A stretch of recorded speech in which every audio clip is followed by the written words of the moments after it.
যারা অবুঝ তাদেরকে ভাই বোঝায় লাভ নাই। আপনি জানেন যে এখানে জায়গার ক্ষতি, আমি না হয় একটা ভুল করে বলে ফেলছি। ঢাকা বিশ্ববিদ্যালয় ক্যাম্পাসে এক ছাত্রীকে পোশাক নিয়ে হেনস্তার অভিযোগ ওঠে বিশ্ববিদ্যালয়ের কেন্দ্রীয় গ্রন্থাগারের সহকারী বাইন্ডার মোস্তফা আসিফ অর্ণবের বিরুদ্ধে। ফেসবুকে এ নিয়ে একটি পোস্ট করেন ভুক্তভোগী ছাত্রী। ঘটনার পর তিনি প্রথমে বিশ্ববিদ্যালয়ের প্রক্টর অফিসে লিখিত অভিযোগ ও পরে শাহবাগ থানায় মামলা দায়ের করেন। মামলায় ২০০০ সালের নারী ও শিশু নির্যাতন দমন আইনের ১০ নম্বর ধারায় অভিযোগ আনা হয়।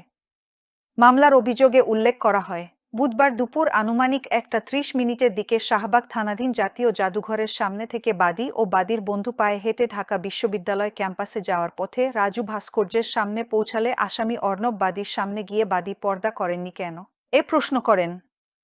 বাদীর ওড়না ঠিক নেই কেন বলাসহ আরও কুরুচিপূর্ণ কথা বলে বাদীকে যৌনপীড়ন করেন। বাদী তখন বিশ্ববিদ্যালয়ের প্রক্টরকে মোবাইল ফোনে কল দিতে চাইলে আসামি দৌড়ে পালিয়ে যান। মামলা দায়েরের পরেই সন্ধ্যায় অভিযুক্ত অর্ণবকে গ্রেফতার করে শাহবাগ থানা পুলিশ। পরে তাকে ছাড়াতে শাহবাগ থানায় যান একদল তৌহিদি জনতা। এ সময় তারা বিভিন্ন স্লোগান দিলেও কোনো উগ্র আচরণ করেননি বলে জানায় শাহবাগ থানা পুলিশ। আমি সত্যি বলো কি, যারা ভাই জাহান্নামে বা জাহান্নামে যাবে। এদিকে বৃহস্পতিবার এ মামলায় গ্রেফতার দেখিয়ে অর্ণবকে ঢাকার চিফ মেট্রোপলিটন ম্যাজিস্ট্রেট আদালতে হাজির করা হয়। পরে বাদী মামলার তদন্ত কর্মকর্তা বরাবর মামলাটি প্রত্যাহারের আবেদন করেন।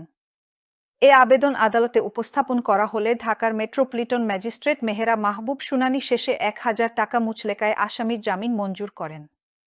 এ বিষয়ে আসামিপক্ষের আইনজীবী মো. আজমত হোসাইন জাগো নিউজকে বলেন, মামলায় অর্ণবের বিরুদ্ধে আনা অভিযোগ সঠিক নয়। তিনি বাদীকে হয়রানি করেননি। আর বাদীও মামলা দায়েরের পর তা প্রত্যাহারের আবেদন করেছেন। লিলি হালাল বিউটি সোপ, বিএসটিআই কর্তৃক সনদপ্রাপ্ত দেশের প্রথম হালাল বিউটি সোপ। দীপ্তিময় উজ্জ্বল ত্বকের জন্য।